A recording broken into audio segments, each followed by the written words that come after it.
Gerald.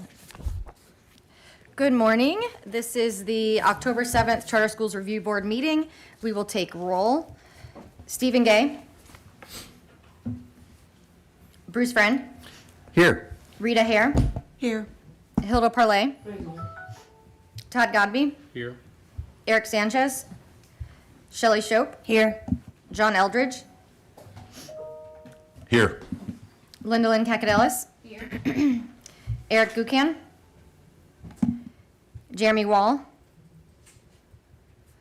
Gerald McNair. Here. All right, we have a Actually, this is Steve Gadd, your team. Oh, okay, great, thank you. We have a quorum. Thank you, Ms. Picaro, and welcome back, everybody, for day 2 of the October meeting of the Charter School Review Board. Let's start our morning with the Pledge of Allegiance and the salute to the NC flag.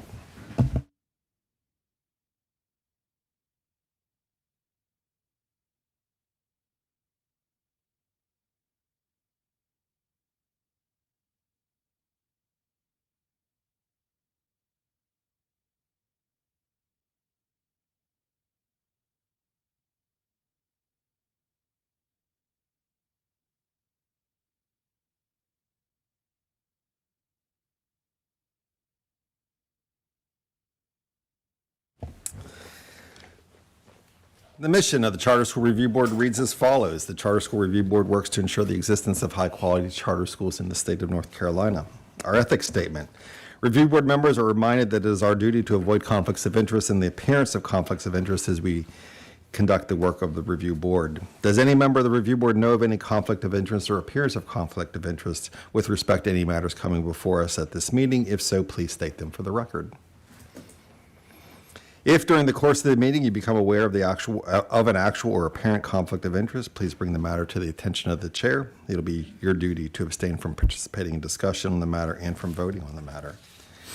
So we're going to start this morning, go back to our 2026 application discussion and vote, and hand that over to Ms. Picaro. Before we do that, though, I do want to take a moment. I know we have a somewhat of abbreviated day today, and every time we adjourn at these meetings, we seem to adjourn and quickly depart. I just want to take a moment and just thank once again the work of the Office of Charter Schools. Ms. Picaro and your leadership and your entire staff, we could not do this without your work, not just the days that we're here, but also all the prep that goes into putting these meetings together and working with the applicants, the renewals, presentations to the state board every month as well. So just thank you again for all the work that you guys do. So. Thank you, thank you, thank you. And with that, I'll turn it over to Ms. Picaro. All right, great. Well, yesterday afternoon, we had a great conversation about the 2026 charter application revisions. And as we all know, that's been an ongoing conversation since March of this year. So we discussed the kind of clean copy, so to speak, of all the questions. I think the one area we discussed changing would just be to move the nonprofit section and the governance and capacity all together towards the top. We'll talk to the developers about doing that. And then we also reviewed the application, and we did see there are multiple places where board members have to either certify that they understand the application or that it's truthful, not copied, and they submit a form that has all of their, how did you find out about the board information, and they sign that. So we think that should be sufficient. Are there any other changes or concerns you'd like to move? If not, we can take a vote to send this to developers. I apologize. I had to leave early yesterday, Yeah. so I do not want to make this board rehash your entire discussion for my account. I guess I do have one question, and I just wondered if it came up yesterday afternoon. And it kind of piggybacks on one of the interviews we had yesterday, too, which was, I think it's question 80, it's in the 80s, 84 maybe. It has to do with getting lease, even if it's draft copies of lease agreements. We realized that, like the school yesterday that we interviewed, it's not always possible to have your lease agreement finalized by the time you're coming before us. But was there any discussion around the lease agreements and what we're going to require them? What do we want them to produce, if anything, and making sure the lease agreement includes very clear, like what's the buyout clause and like who owns the building if all of this falls apart. That's obviously if it's an CMO type of situation. So I was just curious if there's any discussion on that. Because we see the like 84 does have the buyout agreement, but what about the lease agreement itself? Because they would be two separate documents, right? Yeah. That's in the facility section, Not isn't it? necessarily, Yeah. yeah. So we do have, we added a new question this year, which would be who owns this, who will own the facility? So just like very cut and dry, who's going to own the facility? And then if there's a buyout agreement, adding that. And then in the facility section, it's asked for if they have a lease, to provide a lease or a draft lease. Okay, great. That's already in the facility section. I don't know if you want to add something additional, but that's typically. Yeah, in that's there. fine. And I should remember this from last month because I think we talked about this as well. Did we add any kind of question about, again, if it is a situation of a CMO or an EMO, have we asked the question, has the board had an attorney review, had legal review of the draft agreement? It's Yep, there, okay. yep, we added that. Mhm. Got added. Has independent counsel for the There applicant you go, board yep. reviewed the draft agreement? Thank you. Yep. Question 77 and 83 are about the same, right? So one's for, if you look at 83, I think it says almost the exact same thing, only the difference is it says out of state. Oh, I see what you're saying. So, yeah, and 77 typically is like the ones in-state, managed in-state, and there were 3 different boxes for that. So they need to provide and discuss student performance, governance performance, and financial data from the schools managed, but it's actually any of their schools, in-state or out-of-state. I mean, it just depends on if they have those. How to demonstrate how this organization is a good fit for the targeted student population. And then I think 83 was really trying to get at whether there had been any non-compliance findings outside of the state. Because we would know, obviously, if they've had them inside in North Carolina, we wouldn't necessarily know if they've had them in Nevada or Okay. wherever. So is there a need, or maybe I'm just overthinking it, for 77 to say that pertains to North Carolina? Well, it doesn't necessarily, it could pertain to outside of North Carolina could. as well, yeah. I think 77 is trying to get more at just their financial data in general. Okay. In 83 is more about if they've had specific. Compliance issues? Yes, exactly. Okay, all right, great. Yeah. Thank you. Just to reaffirm question 8, talking about immediate families on board or having conflicts of interest. You just have to disclose it. You can sit on the board, you just have to disclose it. That's my understanding. Okay, it doesn't mean you can't sit on the board. Okay. Yeah, and that one is more, 80 is more about if there's like family members in the EMO that would have contracts with like vendors and things like that. Okay. Sort of what we saw with a previous school a couple years ago. But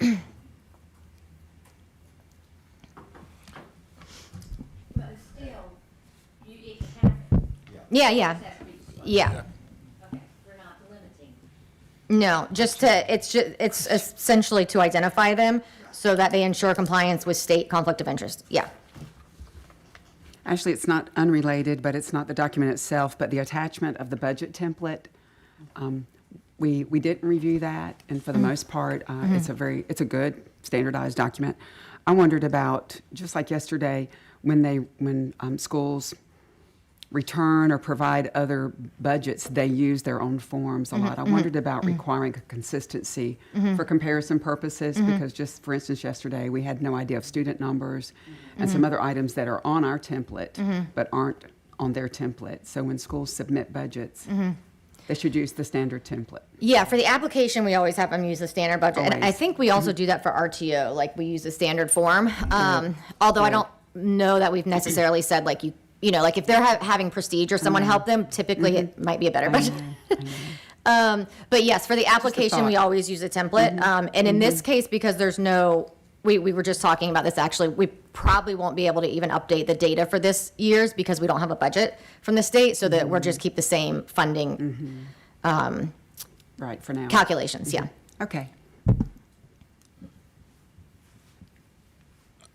I'm going to go ahead and make a motion that we accept the amendments and changes to the charter school application as written.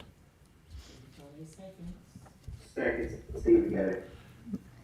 And I really want to commend you guys before our vote of how much work you guys did on these to make the application even stronger than it has been. So thank you once again. Thank you. So we have a motion to approve the revisions to the charter application. We have a second. Any discussion? I just would like to say that this application is extremely thorough, and I do have some concerns that we're looking at some contracts, and contract law is very specific, and you can get in the weeds real fast. And I'm glad we have an attorney sitting here because we may be asking some contract law information, I guess, as we begin to look at contracts. I hope we don't look any further into contracts other than an EMO or a CMO situation, because that even concerns me. We're getting into the contracts, into the weeds. Again, just would like to state that while this is, I understand the application, I am concerned that it is getting so burdensome to open a charter school that we're going to have fewer and fewer applications. I really do. And that concerns me. Just like we've had people say, and we've heard, I think, John, you said it, if you had to go through this extensiveness when you started your charter, you're not sure whether you would have gotten your charter or not.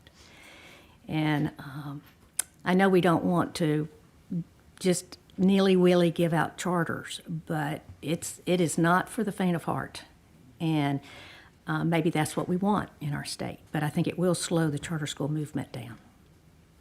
I not to disagree, but I would say that just the interview itself, the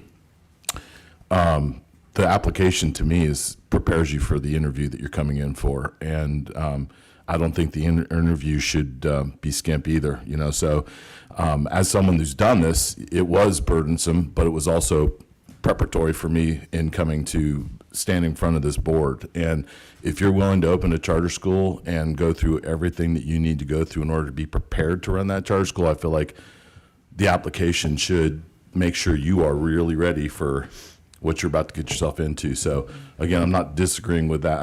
I feel that it's preparatory, and again, I appreciate the effort and the work that's gone into creating it.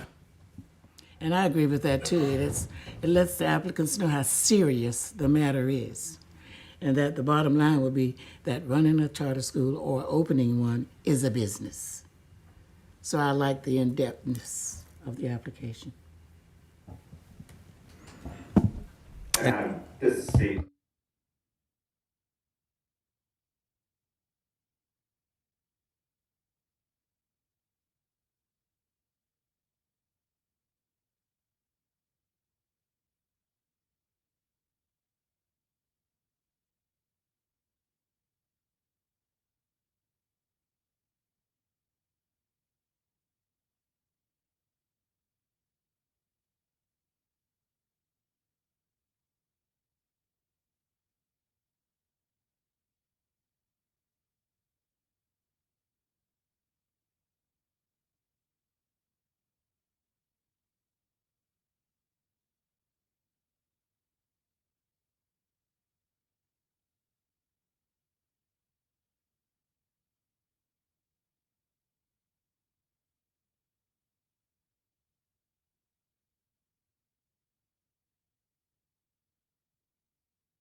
Yeah, thank you for Stephen, and I don't disagree with anything that's been said. I don't think any of us want the process to be burdensome, right? But it's a high bar, and it should be, and it's not easy. And I think this application asks the appropriate questions. It takes time to answer all of these questions adequately. It should, right? And I hearken back to just yesterday, right? I think, in my opinion, I think we had one application that was an example of, I think they had a really good idea, and what was put on paper resonated, but the board couldn't explain it. They couldn't answer questions without turning around and looking to the second party to, how should I answer this question? And on the flip side, we closed the school yesterday who had a really stellar application. We approved it, and but then they couldn't execute on it appropriately, right? And so I think the application is one of a many-stage process that we don't want it to be burdensome, but it shouldn't be as easy as just saying, I've got a facility, I've got an idea, and let me open up. Well put. Ashley, team, thank you. This is a lot of hard work, and really appreciate the thoroughness of your approach. I have a couple of questions, and forgive me because you may have mentioned this in your presentation, but do you and the team look to other national best practices, the National Association of Charter School Authorizers and other places like that, or tell me how that interaction works? Yes, we attend a lot of the, like, NACSA, the National Authorizers. Melanie actually went to the conference last year. We don't typically have a lot of budget for conferences. Would love to make that a possibility. But we did actually, I attended a convening of all kinds of authorizers across the country that were working just on new applications. And so we do we hear they have the same sort of concerns, really. Even in Hawaii, their authorizers were dealing with similar things that we deal with here. So we use a lot of it's not always the same, obviously, because we're one of the only single authorizing states. We also most authorizers are funded by their applicants, so their schools pay fees to the authorizing office. We don't have that, obviously. So I would say that what I'm seeing is a lot of authorizers are moving more towards more intensive interviews, actually, and less on paper. But I don't know that we honestly have the capacity to do that. Because we don't have the sort of, staffing that those offices typically have, and they usually have lower numbers of applicants. But yeah, so we do. We attend, conferences and convenings and try to, even just like webinars, trying to learn. Well, I appreciate that, and I think not only your team, but this board, and the more we can educate ourselves on the best practices, I think the better off we're going to be. So that's just my constant plug. Like, let's not reinvent wheels here. Let's try to figure out what's going on, and if there's a great idea, let's steal it. Yeah. The other question that I had is, how does a process like this in North Carolina compare to what traditional public schools go through? Obviously, it's very different, but is there any kind of I think about, like, we're asking all these questions of these schools, and how does that work with, EKPO, where we send our daughters to school, and not that you know about EKPO, but you know what I'm saying, like at traditional public schools, and how that. Yeah. Because I think this kind of rigor is important. I agree with Linda Lynn. You don't want to be burdensome or bureaucratic, but there's a fine line. And I think we ought to be asking these questions of all of our schools, because all of our children are in them. And what can we learn from, how can we learn, I know we are charter school authorizers here, but there's a lot of kids in the public schools too. And I'm very passionate about that issue. So I'm just curious if you have any insights or thoughts there. No, Linda Lynn, you might want to speak to being on a school board previously, but I've not seen it, honestly, for traditional public schools. Right, I served 2 terms on the Charlotte MEC Board of Education, and there's Thank you for your service, Linda Lynn. Well, That's you're important welcome. work. It was a long time ago. You see my gray hairs. There's no process like this, except we need to put a school there because of the zip codes. We're having overcrowding in an area, so let's just plop a school down. Then it's up to the superintendent. They do the hiring. So that never comes to the local Board of Education. What has come up before, which I think would be interesting, is in the performance area. When we have low-performing or continual low-performing schools, they come before us and present what they're going to be doing differently. In a district, the local board never sees that. And so, and even in some cases, I know I've talked to some state board members, they've thought, maybe we ought to do that for districts, for continual low-performing districts. They need to come before the state board. And what are we going to do different? What does our plan look like? I remember someone once said that, may not remember, he's sitting over there, Stephen, if there, and I may not get it right, but if there are no consequences, there's no motivation for change. And so I really do appreciate how the Office of Charter School brings in all of our low-performing schools, and they have to make a case. And Ashley, I didn't say it before, but you guys have worked really hard on this application. Thank you so much. And what I really appreciate is you have spent months, literally months, asking for feedback from the public, asking for our feedback. I've seen some of the things I sent implemented, and I really appreciate that, because I feel like we're a team. We're Yes. working together. And I appreciate you wanting the feedback and even extending this a year, because you came at first, it was last year that we were looking at this. And you extended it to get public comment and to get everybody's buy-in. And that's a true leader. And so thank you. So we have We a- appreciate all of your One feedback. more thing, and then I was right. And one thing too about in the local districts, they don't close their low-performing schools. I know one district had 15 low-performing schools, and that would be chaotic if they did, of course. So that's one difference too. They don't close their low-performing schools. And our school improvement team will start actually next week, I think. We're starting to do our site visits to kind of the tomorrow. I think they're leaving really early, to some of our highest needs schools. So I think being in the schools also, even though our capacity really limits our ability, is helpful. Like we've seen, I think, progress from that. So we have a motion on the table and a second. Any further discussion? All right, let's do a roll call vote if we may. Okay. Stephen Gay, Aye. Bruce Friend, Aye. Rita Hare, Aye. Hilda Parlay, Enthusiastically approves. Todd Godby, Aye. Eric Sanchez, he's absent, Shelley Shope, Aye. John Eldridge, Aye. Linda Lynn Kakadillis, Aye. Eric Gucan, Aye. Gerald McNair. Aye. Okay, it passes, and we will start working with the developers so we can roll out in January. Sounds good. Great job, everybody. Thank you for that. Next up, renewals preview, Miss Jenna Cook. Welcome, Jenna.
Yeah, thank you, Jenna, for that thorough overview. We have our work cut out for us over the next several months, but again, as we talked about earlier, we don't get to do this work without the awesome work of the renewals team. So thank you for all that you've done there. If you can go back to just one slide, this is just for a matter of public record. Remember, I think you meant to say December of 2025 meeting. It says December 2024. Yeah, and I can't let this pass. We just were having a discussion about traditional public schools.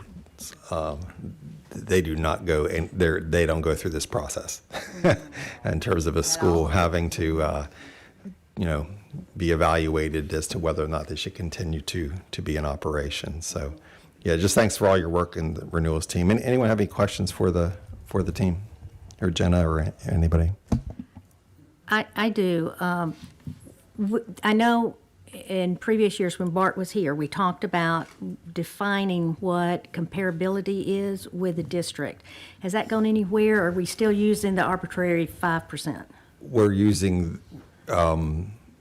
whatever we landed in the line. I'm trying to remember. We had so many discussions around this. Whatever's the last CSRB approved guidelines for renewal.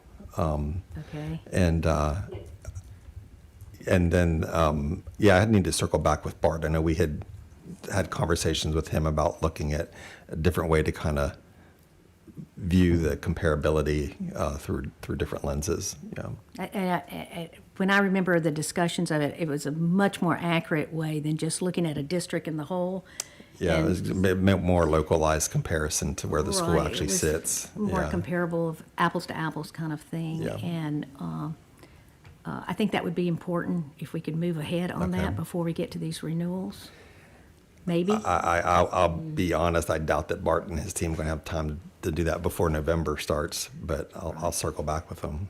Okay, if we could do that, and then at least use some of that as much as we can. I mean, I know he did the expert regression analysis, and we probably couldn't get all that done, but at least look at some of these schools that are the low performing, and look at what's around them, what are we seeing around them, more than just the arbitrary 5%. There's no reasoning for that. I'll follow up with Bart. I guess the one thing I would say, though, is keep in mind that ultimately the decision rests with us, right? Right. So there's no hard and fast that it has to be 5-3. It will be whatever the 11 of us vote on that particular school. And we have the latitude because, again, they're guidelines. Right, But- right, and I appreciate that. That gives us leeway. And Yeah, it that- gives us that makes leeway. me Well, feel- but yeah. obviously you want to be consistent as much as possible as well. Yeah, good points. Yeah. Thank you. You have a question about the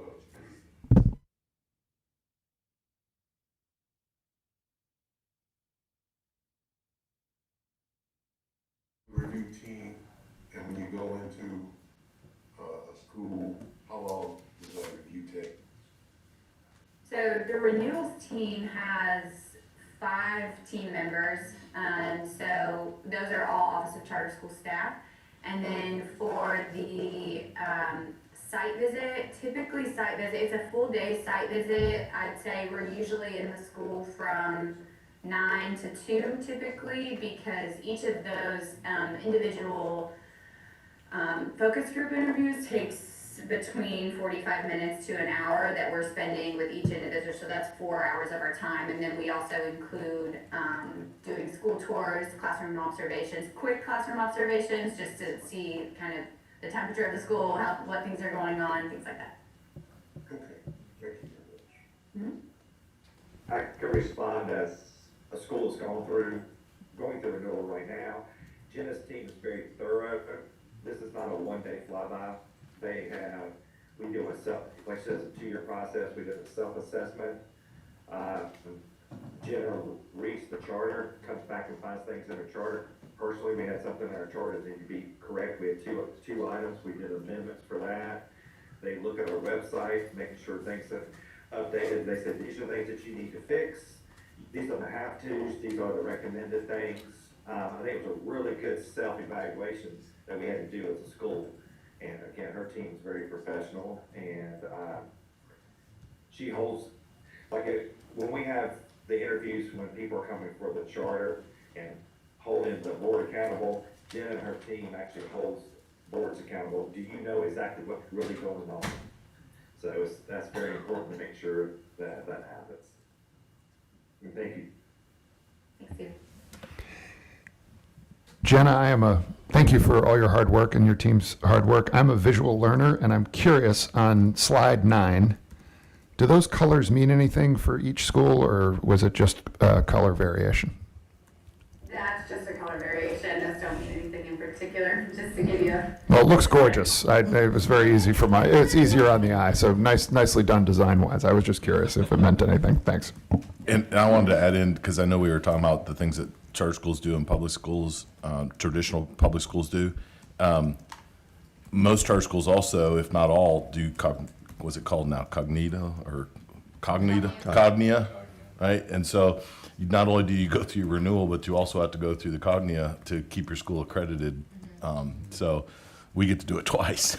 And another thing I like about the interviews too, Jenna does not come across as, oh, I got you, or you should do this, or you should have done that.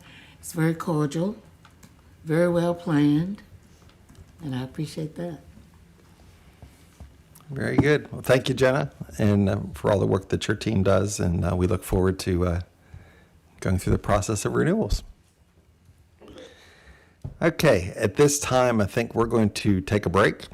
I would encourage you to maybe go outside and get some fresh air. That's a hint. Do we need to go for a walk? Or go for a walk. You might want to take the elevator down before you get the steps. This is like that example of when I tell my school we're having a fire drill. It's amazing how all the kindergartners are already outside. I don't know how they know this is happening. So, and by saying that publicly, I'll probably have the fire marshal at my school next week. But we're going to reconvene approximately 10:05, I guess, somewhere in that time. Yeah.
Thing on live stream. This is the October 7th, 2025 meeting of the Charter School Review Board. We just had about a 30 or 45 minute fire drill break.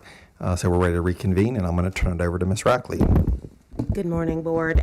Focus Academy Charter School is here. The policy committee was responsible for gathering second round questions for the applicant. There were about 17 follow-up questions that the Focus Charter Board responded to. All of those responses have been uploaded to eBoard for your review.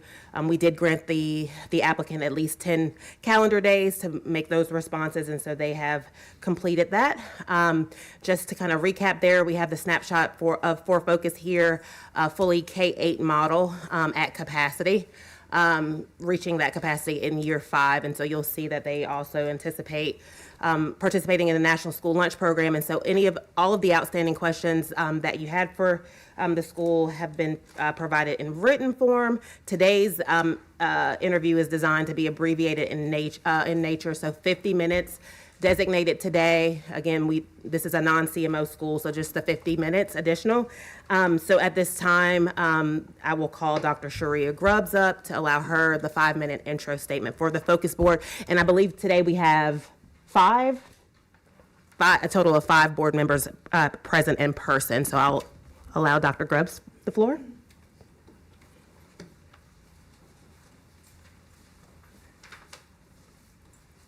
Good morning. Good morning. Good morning. I'd like to thank you again for allowing us an opportunity to stand before you. I am Dr. Sharia Grubbs. As shared before, I am an educator, have been an educator pretty much for most of my adult life. I currently serve as an assistant principal, and at this time, I'd just like my board to briefly introduce themselves. Good morning. My name is Kayron Holloman, and I am the Secretary for Focus Academy Board. Thank you. Good morning. I am Shawin Du Bois, and I am the Vice Chair for Focus Academy. Good morning. My name is Tara Bateman, and I'm pleased to serve as Treasurer for the Board for Focus Academy. Good morning. My name is Wheatley Exum, and I am on the fundraising committee for Focus Academy. Ms. Wheatley is new to our board. I do want to let you know that we do have our board member, Asia Prince, who actually has a virus. So he was not able to make it today. Him and his daughter are sick. So please keep them in your prayers. It's very hard actually to come back and stand before you after our last meeting, but we're here. I've preferenced since last year, since the day that we met you, letting you know that this mission is bigger than us. And we continue to echo that because this is not about us, but it's about the children that we want to serve, the options that we want to give parents.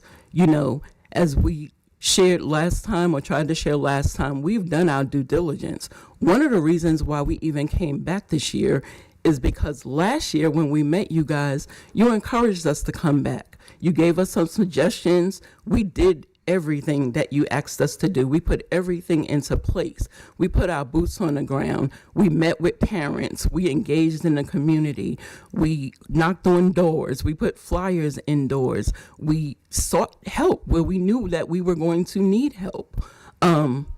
So we put the work in, but more importantly, I want to make sure that we focus on why we're here, which is not about us, but about the children that we want to serve, the parents that we want to give another option in the Garner community and the surrounding community, right? I can tell you about all the community events that we've participated in, all the events that we have lined up. I can tell you right now from our interest form and our intent to enroll form, we've got 31 students waiting for us to say, yes, you can go ahead and enroll our school. We have a survey that when the last time we met you, we had 302 people fill out that survey with 186 parents with school-aged children. Today, we have 381 people that have completed that survey with 264 parents with school-age children, right? And we have a percentage of a good 90-something percentage of people who are waiting and ready for a charter school to open in Focus Academy. Last time we talked about checking boxes, and we didn't check the box because we don't have a CMO. We didn't check the box, but we did seek support because we want to make sure that when Focus Academy is able to open, that there is a strong foundation for Focus Academy. We know that it's not just about passion, as we talked about before, but there's a business aspect to it that we want to make sure that we get right, that we want to make sure that we have a strong foundation, not only so that we can stay open as a school, but that we can continue to grow as a school. We did our research. We did our work, we reviewed applications last year, this year, before we submitted our application, we looked at interviews, we did everything. And what I can tell you is, after looking at some of those interviews, I can tell you, I am not an activist. So I can't give a speech like Dr. Martin Luther King, or, Malcolm X or Muhammad Gandhi. I'm not a singer. I can't sing like Jennifer Lopez or Lady Gaga.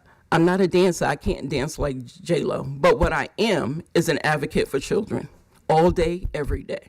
I'm an advocate of making sure that children are taken care of, making sure that they are academically able to do what they need to do, making sure that they can achieve, and not only just doing that, but making sure like they feel like they can do that.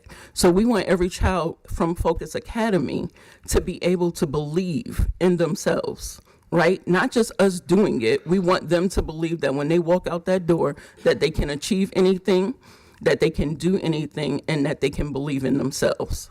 That's our purpose, and that is why we're here today. Thank you, Dr. Grubbs. I'm Rita Hare, and I'll be facilitating this second interview.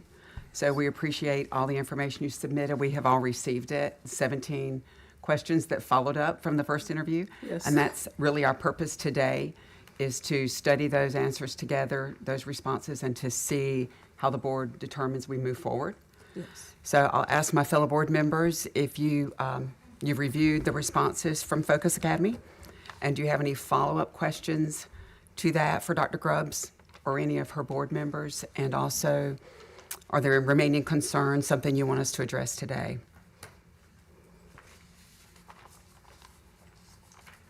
Dr. Grubbs, I'll start while my fellow board members are thinking. I've got a few quick questions that might be like popcorn questions. You still serve as the board chair? Yes, And ma'am. you plan to be the head of school? Yes, ma'am. Principal? Have you identified someone to follow you as your board chair? Or Yes. you have already done that? Well, we are actively looking, but we have also discussed Mr. Du Bois, who currently serves as the vice chair, stepping into that role. Okay.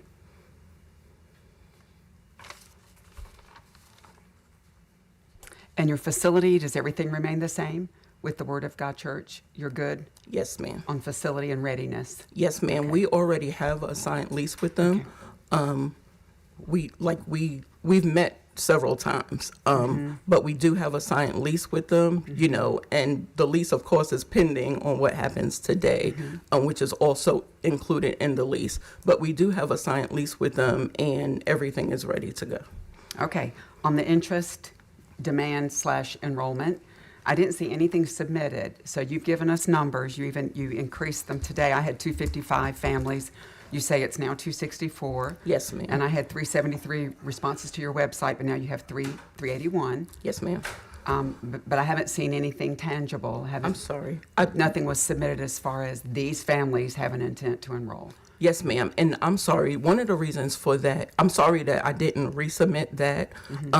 One of the things, we have been, like I said, actively being involved. So we just got the higher numbers this Saturday after participating in the Firemen's Festival in Garner. So that is why the numbers increased from the numbers that you have last. This is not the actual survey, but I did write out a document to show the numbers that we had. I wrote this out. Okay. If you can submit that, I guess, to the office Okay. to go with your packet. Let me ask another question. Have you applied for the 501c3? Not as of yet. We plan on applying pending what happens today. We have applied with the state of North Carolina as a 501c3 organization, but we have not applied for tax exempt status yet. Okay. I think that is part of the accelerated year that you commit to moving forward, even with the unknown Yes. of will we be approved or not. You agree when you request to be accelerated that we'll do all the things that are required, Yes, ma'am. knowing that we may not make that. Yes, ma'am. When we looked at the application, it said that we had time, but we have already reached out to start the process of becoming a tax exempt organization. Okay. Okay. Board The, members? the lease that you guys have with is that a temporary facility that you plan on moving into a permanent one, or is that going to be your permanent? No, sir. We are still focused on the Garner area because the Garner area of Wake County does not have a charter school. So the Word of God facility will be a temporary location for us while we search for a permanent location. And how far is the permanent facility from where you're going to be temporarily? It's about 5 to 7 miles. Okay, so it's inside the 10-mile. Cool. Yes, Okay, ma'am. great. And They're not. the lease that you have that is well, since it's a temporary facility, that my question's not void. Thank you for that. Thank you for the information. Okay, I have one. Go right ahead. Dr. Grubbs, would you clarify in the letter of intent, it mentions that the school and you will be the tenant. Would you please clarify why you also noted as tenants as opposed to the school? I'm sorry, can you repeat that? The letter of intent to lease the property says that the school and you, Dr. Grubbs, will be the tenant. The letter Could of you clarify? The letter of intent. Yes, initially we were, well, I think they said me just because they were doing the negotiations with me, but our lease doesn't say that. It is Focus Academy School. Okay, so the lease, but that was in the letter of intent. Okay, Yes. thanks. So as we sit here today, what's because first year enrollment is 200. Yes, sir. What's the number approximately of families that you feel pretty confident will enroll? So right now, I actually believe that we're going to get over 200 people to enroll. And I know enrollment has been an issue lately with charter schools, but we are very present in the community.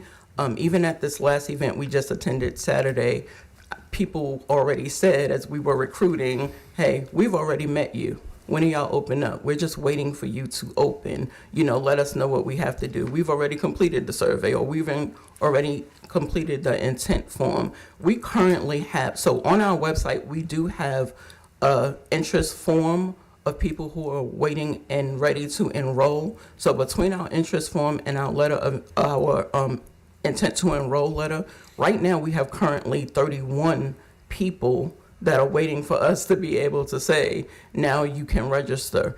Again, we can continue to be a big part of the community. So for the next 3 Saturdays in October, we're already scheduled to be a part of community events and recruit and get more people. So our belief is because we're making our presence known, because we have already made it known throughout the last 2 years, that our enrollment will be 200, if not more.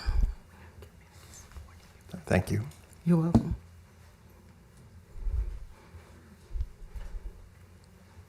Thank you for the thorough answer on your responses for the services that you're going to get from ATA. Yes, sir.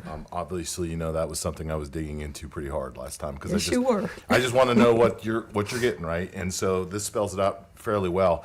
One of the things I also like to know, and really more for you, is when you're looking at your budget, the amount of money that you're paying to someone to provide you services, what is that saving you in your estimation of what staff you don't need that you're not going to have to hire inside your normal operational budget because of the services that they're giving you? Well, I can tell you it'll save us on design services. It'll save us on website creation and hosting. we have a website, but of course, we're going to need to continue to build it up. It'll save us on accounting and bookkeeping. So at this time, we don't have to hire a chief financial officer. Simply clerical, someone that does the work and then they help process. Yes, sir. Right. It'll save us on the SIS support and training for that. And it'll save on any board training that we need.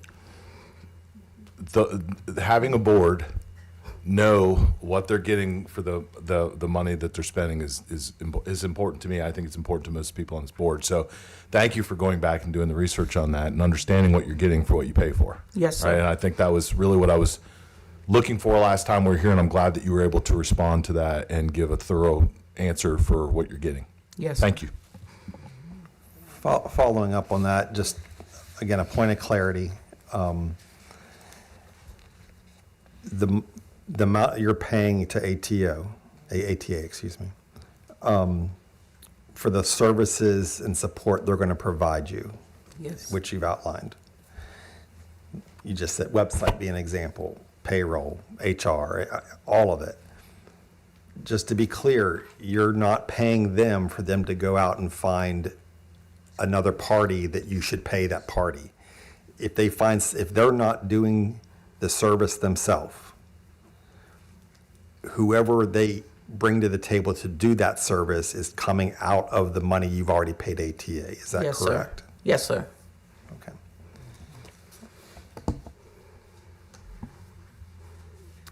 Dr. Grubbs, I know that we've kind of challenged the cost of this, but I really commend you that you are seeking the support that you need. You want to be successful. And this is valuable. These are valuable support services. Yes, sir. This monthly, the 5-year strategic budget, and the monthly reporting, the preparation of your cash flow. These are things that you can relieve your mind somewhat because you will have experienced people supporting you with that. And you still want your eyes on everything. You still would want outside eyes, your attorney, your CPA, to review things. But it's quite a healthy list of support services. And we told you in your initial meeting to surround yourself with the good people that bring what you need to have a successful school. And I feel like you've attempted to do that through the mentors that you've selected and through working with ATA. And each school and each budget has to decide the numbers work for them or not. Right now, your numbers on paper look decent. You know, everything is projection. Yes. But the budget looks acceptable, and that's including that fee. Yes, ma'am. And it's a big improvement from when we first came before you with our budget. And, yes, we sought out ATA for assistance with what you see listed there, but we've also surrounded ourselves with people who have done this work. And that's also important to us, so, we have reached out to the arts-based school and have met, with Ms. Hollis and have talked to her and continue to have a mentorship with her. We've reached out to Dr. Woodard from Sally B. Howard. One of my board members has also collaborated with a former music teacher there as well to help us. We've reached out to Dr. Grover Bridges, who actually was a former director of charter schools, when the first charter schools opened. But we want to make, as I said, our goal is to make sure that we are successful, and we know what better way to do that than to surround ourselves with people who have done this work. That's good. Guys? You sure? So one question I did have in the facility, and I just noticed this. So it goes from $350,000 for your facility lease the first year to $477,000 in the 5th year. Is there a reason for the increase? Yes. So initially when we were negotiating, and forgive me if I stumble a little bit, we had a lot of meetings. Initially when we were negotiating, there was a set fee that they had, and I don't remember off the top of my head, but it was very clear that we could not afford that fee in the beginning. However, they are they're paying for electricity, for trash, for all of those things in the budget. So we were negotiated so that So what they're doing for you is year one's going to be tight. So we're gonna cut the Lower. lease a little bit and then spread it out over 5 years, so that in the end, you're going to pay the same amount of money, but they're giving you a break for the first couple of years so you can get your feet underneath you. Okay. Yes, sir. Gotcha. Remind me, what is the term of the contract? Is it 1 year, year to year? No, 3 years? it's a 5-year contract. And I know when we did our research, we see most people do 3. But one thing that we found out in doing our research is it's been really hard to kind of find a location and property in Garner. So we wanted to make sure that we gave ourselves time to be able to find that permanent property. And we know sometimes when you find the property, that there are pitfalls. So we just wanted to give ourselves time so that when that permanent facility is done and about, we're fine and ready to move in. Remind me, who are you leasing the building from again? Who is the owner of the building? The Word of God Church is the owner of the building. The building that we're leasing, is the former Word of God Christian Academy. So they are the owners of the building, and that's who we are leasing from. Okay. Will they still have their preschool or pre-K there? Yes, so that's another thing that is a plus for us and another need for acceleration, because they do have preschool on their premises, and there are people in their preschool that are waiting to be able to transition to Focus Academy. They have their 4-year-olds that are going to kindergarten next year, and we've already been in talks about having those students move from there to us, which would actually be in the same location. I have some questions on the budget, if I may. I realize they're not necessarily the questions that we sent as a second interview, but I don't think this will be too tough. In year one, 200 students, 1 EC teacher. And then I look at the proposed number of EC students. I'm just curious if do you feel that's adequate? Yeah, no, and yes. So because of our budget, and our numbers, what we are going to do that first year, I think the first and second year, is contract out. So we have our EC teacher on, but we've also reached out and talked with and collaborated with 2 other organizations to make sure that any EC students that we have can receive the services that they need. So it's based on our budget, that's why we did it that way. What I would share is we actually now have some wriggle room, and I'm supposed to be letting Miss Tara talk about this, but she'll come up in a second. But we actually now have some wriggle room to move things around in our budget, because one of the things, if you see in our budget, we put $78,000 for transportation. We were going to contract out for transportation. However, we have been gifted with 3 buses. So we now can, do a little finagling to move some money around that may be able to go towards personnel. Yeah, and you'll be doing a lot of that. So I got the other question I have is the facility itself. It's just an observation. I look at is the facility furnished? Because I look at the amount of money, $12,000 for furniture. That doesn't go very far. Okay. So I'm gonna answer that, and then I'm gonna let my board. So absolutely yes. So again, we had a lot of talks with the board of Word of God Christian Academy and Word of God Church, and they have allowed us to use anything that they have had at the school. So there's furniture there. There's classroom furniture. There are instruments there for a music room. There are lots of things. So that's why in our budget, it's so low, because there are already a lot of materials that are already there that we can use to help us in our first years.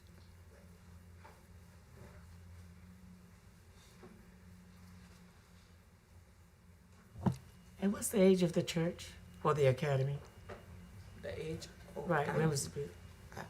Wasn't built before 78, was it? Huh? Wasn't built before 78, was it? No, I think it was built in the 80s or the early 90s. So it'd be the lead-based paint problem.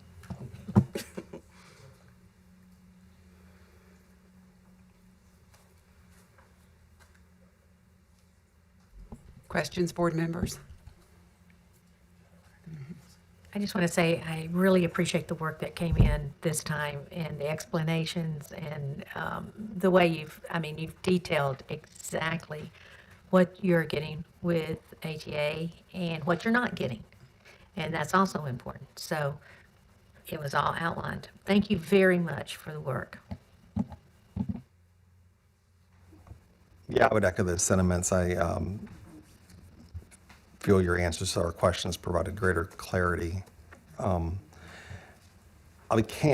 still struggling a little bit with, and this probably really isn't for you to answer, but like ATA has been attached to other applicants and they very clearly made it clear that they're a CMO with that applicant. But in this case, they're not the CMO. But I look at what they're going to provide to you and provide to the other applicant, and there's not much difference. So I'm wrestling with that a little bit. Like, I understand. if it's, I understand. And although the last time was very difficult for us, I do understand the questions. When we met ATA at the charter school conference last year. And at some point, we ended up having dinner with them. My husband's very social. You know, he met Dennis English there. We ended up having dinner and kind of just talking about the process. One thing I was very clear about with ATA is that I did not want a CMO.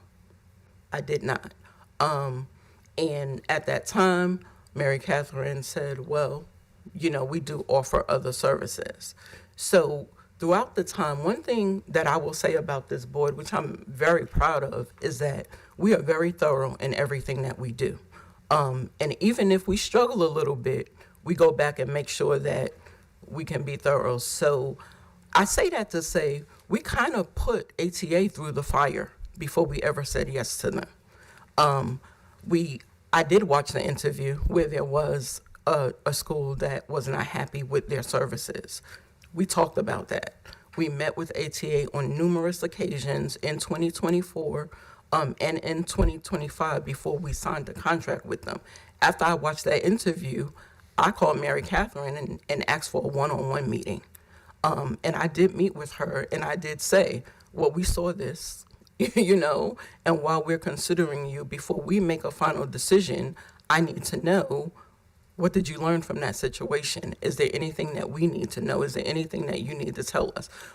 So we had a one-on-one and we met. I went back to my board. We talked about it. We had another meeting with her. Even when we decided to go with her for the services that she provided, which if you've seen, and I thought I attached it to the thing, her operational services, once we received the contract from her before we ever signed, it's only one of us on this team that has a law degree, but all of us honestly went through the whole contract. We went through every piece of that contract. We let her know what we did not like, what we needed taken out, what we needed changed, what we were for. Because again, we want to make sure that we're doing everything right. So the contract that we have with her went through a period of negotiations and changes before we agreed to sign. You know, again, we try to make sure that we're doing everything right and that there's nothing wrong. We also had that contract read over by an actual lawyer and not the one that's on our committee to make sure that there wasn't anything that we were missing because we're not lawyers. And when they came back to us, they told us that it was fine. And once we got that approval from the lawyer, that's when we decided to give her the okay. Thank you so much.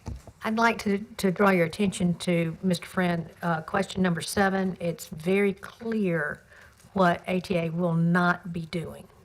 Yeah, so. I personally feel like if this interview would have been the first interview, we wouldn't have had a second interview, right? I want to make sure you understand that because you feel so much more confident and you understand. You've proven today that you understand what you're getting and what you're not getting. Yes. And I hope you understand that's what brought you back.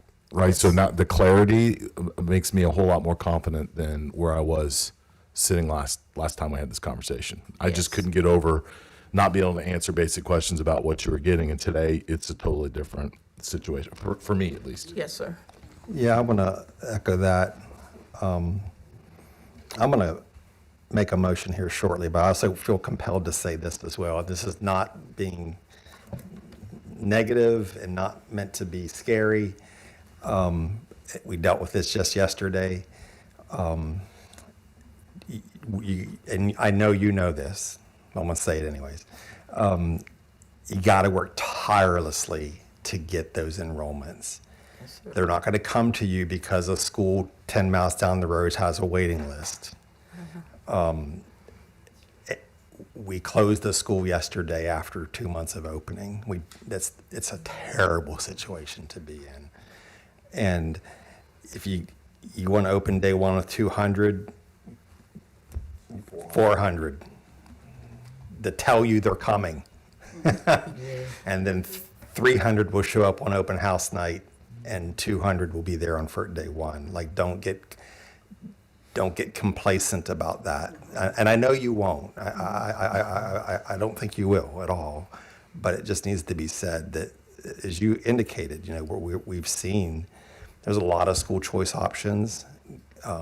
This is going into a community that can really benefit from this. But we can't take for granted that they'll just come because you're the new guys in town. So please, just never stop recruiting. We won't. We've So already talked about it. Yeah, with that, I'm going to make a motion that we approve Focus Charter Academy to open as an accelerated school for the 2026-27 school year. And because I was so mean last time, Don't you take my I'm going to second second away. it. I was mean, so I'm going to second. For the Thank you. record, Yes. John. Okay. We have a motion and we have a second. Is there any discussion? Further comments? I just want to say your confidence in what you've stated this time has made all the difference. And I am going to support the motion and thankful for your work. And I ditto that. Job well done. Thank you. I want to come visit when you guys get open, so don't forget that. Like, once you guys get this thing up and running, I'd like to come visit the schools that we approve, so don't forget to invite. And I will say, anybody that's watching that saw what happened the first time with this interview and where we are today, I hope you also took notes and paid attention to the difference in the two interviews. Thank you for your work. Thank you. And Dr. Grubb, I know it's been painful in some places in this process, but I think you even see the evidence of your growth and understanding and how this is much better even than last year. Yes. Last year when we said, let's try it another year and you could be accelerated, you did exactly what the board recommended. Yes. And what our chairman has said to you today is so true. So the eye has to be on the numbers and you have to keep focused on the goal and push hard to get there, because we've determined as a board we won't get to opening day and find out that the school doesn't have the enrollment they need. We're going to be watching it earlier. Yes, ma'am. And track with you. So we're hoping for the best, believing for the best. You've got a board of workers, and we Yes. thank them. They've shown up for you every time, right? Every time. They're behind you. That's great. That's great. I think if other comments, Let's vote. we're ready for a vote. Okay. Stephen Gay, Aye. Bruce Friend, Aye. Rita Hare, Aye. Hilda Parlay, Enthusiastically approves. Todd Godby, Aye. Shelley Shope, Aye. John Eldridge, Aye. Linda Lynn Cacadelis, Eric Buchan, Aye. Gerald McNair. I approve. All right, it is unanimously approved. Thank you. Now you can cry. Thank you. Thank you. We won't let you down. Congratulations. Thank you. Go get her done. So keep your eye out for stuff from Dr. Norns because you're going to roll right in. Yes. Okay. It's going to go fast. Thank you. Go ahead and do that 501c3 now. Yeah. All right, next on the agenda is the sub-campus committee report. Just as a background, you'll remember from our September meeting, we tackled the issues of a sub-campus, and a committee was formed to have some discussion and ideas to bring forward to us about maybe putting some parameters and other thoughts around definition of a subcampus and thereof. So I'm going to turn it over to Dr. Eldridge, who led that committee. So Thank you, Chair Friend. And also want to thank the committee members and the other Charter School Review Board members that showed up for that meeting to give some input. And really, basically, what our job was to put some thoughts together to create some guidelines for how we move forward with regard to any future requests for subcampuses. And as I stated earlier before the meeting started, we have a great set of minutes that make us look a lot smarter than we really were when we were having this conversation. I thank Nikki and the team for putting this together for us. But if you'll follow along with me, there is one correction that I want to make sure I say right off the bat that happened. I want to make sure I get down to the right place where, okay, underneath required review process for subcommittee, it's like on page 2. And it says all schools interested in creating a subcampus regardless of performance should present to the review board. That's not for people that are inside the 10-mile radius. They by legislation do not have to do that. I was reminded by several people after that meeting was done that does not, including Nikki herself. So thank you. Right. So scratch that. We'd love to have you come in if you'd like to tell us about what kind of great things you're doing, but you're not required to do so if you're inside that 10-mile radius. If you're inside, if you do move to a different county and you're inside that 10-mile radius, you still have to come in because you're going to a different county. So other than that, I'm sure everyone has had an opportunity to review the minutes that have been sent out to you. Do we have any other discussion or further comment that you'd like to make with regard to the guidelines that we spoke about? And I'm happy to answer any questions that any board member may have. Is it true under the criteria for good standing, it says that they're not low performing? Is it possible that they could be CLP because they weren't low performing in the current year, but they still have carryover from previous years? We did discuss that, and that's correct. They just cannot be low performing. In the year- General low performing, it's In the year that they're Right. applying for a subcampus.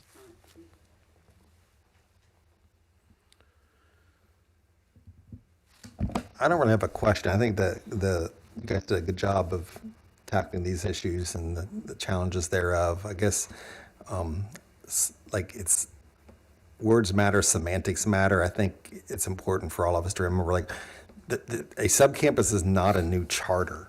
And I think on the heels of our meeting last week, there was even some reports in the media where they talked about how the school that a school got to open up a new charter in Durham bypassing the process. No, they didn't. They opened up a facility that's more than 10 miles away. It's not a new charter. And so as people ask about that, I think it's not we're getting a second, third, or fourth actual charter agreement. So.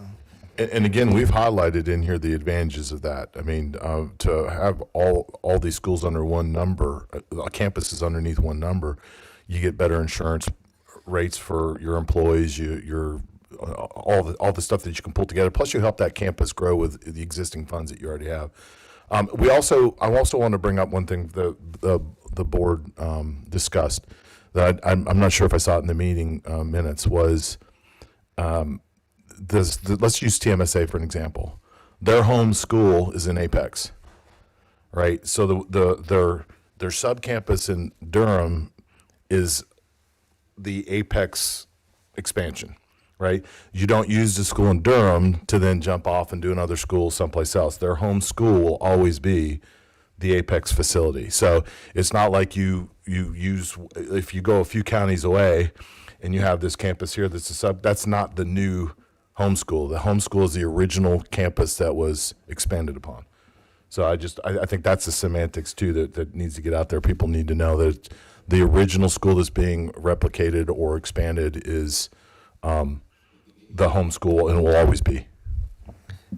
To that point, was there discussion in the committee about, because I don't think there's no recommendation of geographic boundaries to this, and that was something that came up when we talked about this a little bit in September. So I understand that exactly, but there's also nothing that will, in these recommendations are not a, if your school is going, yes, if your subcampus is going to go to a different county, you got to come here. If it's more than 10 miles away, regardless if it's in a different county, you come to the CSRB. But there's nothing limiting that if I wanted to open a subcampus of my school in Holly Springs and open up one in Boone, like this board would make that determination whether or not that's going to be approved or not. Okay.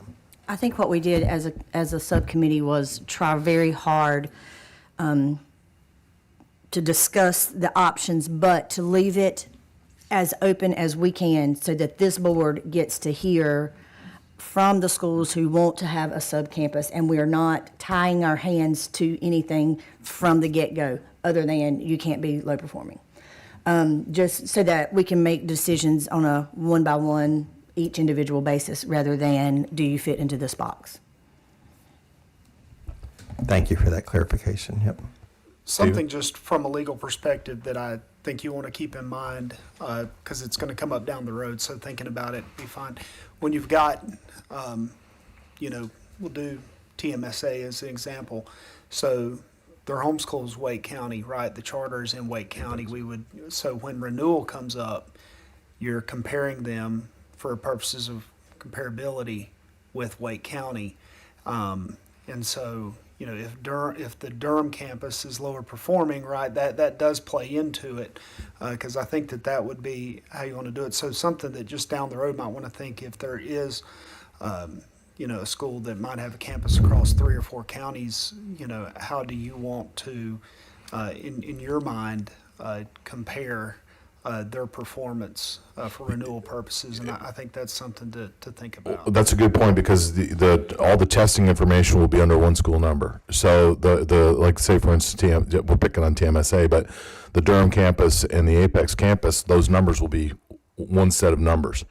So if that pulls them down, let's just say if the Durham, this is all hypothetical, but if the Durham numbers are lower than the Wake numbers, it's going to bring down their overall number, which will have to be explained in whatever renewal process yes, takes all place. of that is true, and I think that's a really good point, Stephen. At the same time, we already do allow a school to present, alternative data than just you're comparing to your local LEA. I mean, we've got schools that we know are based in one county, but serve 7 counties, and the majority of them aren't even kids from their own county. So, I think we'll be able to cover that. That's a good point. By allowing them to present a bigger picture of what they might think is truly comparable data. We would just have to decide if we think it's, appropriate or not. Todd? Yeah, I apologize for missing the meeting. I had a prayer, and I appreciate the work that you guys did. Under the criteria for good standing, you list no significant financial noncompliance.